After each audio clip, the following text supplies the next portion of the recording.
Hello बच्चों, so let's solve this question and question says give an example of a fuel cell and write the anode and cathode reaction for it, right? So देखो इस question में हमको क्या बताना है कि हमको ये बताना है कि फ्यूल सेल की एग्जांपल दो और उनकी एनोड और कैथोड की रिएक्शन लिखो दे। ठीक है, तो सबसे पहले हमको ये पता करना होगा कि फ्यूल सेल होते क्या।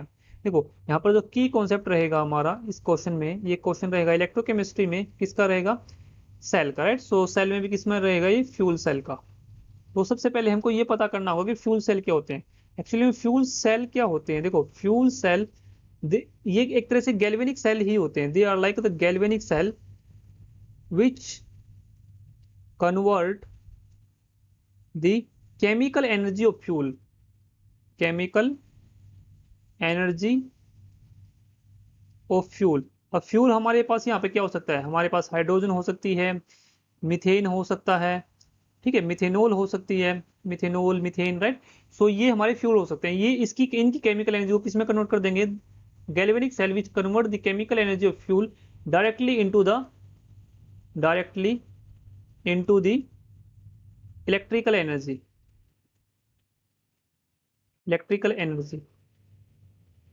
सो ये फ्यूल सेल ऐसे होते हैं जो हमारी chemical energy of the fuel is converted into the electrical energy. इसमें हमारे पास जो बेस्ट एग्जांपल है फ्यूल सेल का वो क्या होता है हमारे पास, H2O2 fuel cell, H2O2 fuel cell, ठीक है। अब इसमें क्या है, देखो ये तो हमने एग्जांपल दे दिया कि हमारा एग्जांपल क्या हो सकता है, H2O2 फ्यूल सेल हो सकता है, ठीक है। इसका मतलब कि हमारे पास इसमें फ्यूल क्या होगा, हमारे पास हाइड्रोजन ऑक्सीजन ही फ्यूल होंगे। उसकी अब हमको क्या लिखनी है, एनोड और कैथोड के लिए रिएक्शन लिखनी है, ठीक है। चलिए लिखते हैं एनोड और कैथोड के लिए रिएक्शन। देखो हमारे पास ये H2O2 फ्यूल सेल है, ठीक है।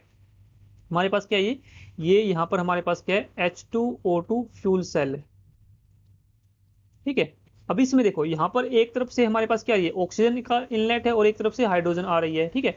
और ये क्या है हमारे पास, बीच में क्या है हमारे पास, ये इलेक्ट्रोलाइट है, ठीक है। बीच में क्या होगा हमारे पास, इलेक्ट्रोलाइट होगा। ये क्या हमारी कैथोड है और ये क्या है, एनोड है, ठीक है। ये पोरस कार्बन के इलेक्ट्रोड है, इसमें जहाँ पे ऑक्सीजन सप्लाई होती है। अब देखो यहाँ पे अगर मैं बोलता हूँ कि हमारे पास जो एनोड की रिएक्शन होगी, एनोड पे हमको पता है ऑक्सीडेशन होती है, तो यहाँ पर हमारे पास क्या है, हाइड्रोजन है, ठीक है, हाइड्रोजन है, ठीक है। यहाँ पर और क्या होगा हमारे पास, जो इलेक्ट्रोलाइट है, इलेक्ट्रोलाइट क्या, OH नेगेटिव है, OH नेगेटिव इलेक्ट्रोलाइट है ना।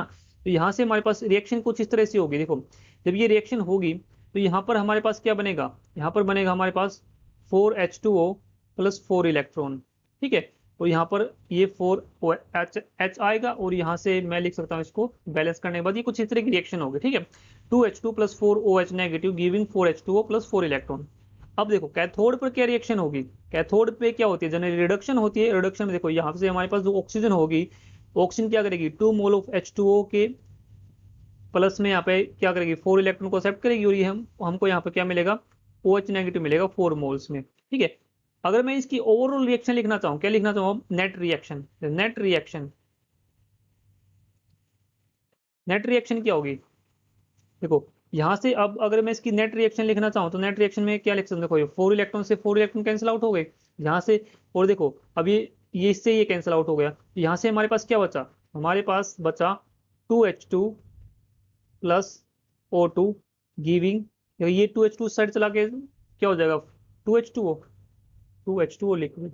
यही जो H2O है ना, जो ये निकल रहा बाहर, यही हमारा क्या है, एक तरह से हम बोल सकते हैं कि प्रोडक्ट है, जहां से एक तरफ से हाइड्रोजन आ रही है, एक तरफ से ऑक्सीजन आ रही है, इनकी केमिकल रिएक्शन हो रही है और एनोड क्योंकि गैल्वेनिक सेल है ना, ये केमिकल रिएक्शन हो रही है, उसके बाद हमारे पास जो प्रोडक्ट मिल रहा है वो क्या मिल रहा है, वाटर मिल रहा है। तो इसका मेन एडवांटेज यही है फ्यूल सेल का कि यहाँ पे हमको जो प्रोडक्ट मिलता है वो वाटर मिलता है, जो कि पोल्यूशन नहीं करता है, ठीक है। So this is all about fuel cell and their anode and cathode reaction. I hope you understood it very well. Thank you. Best of luck.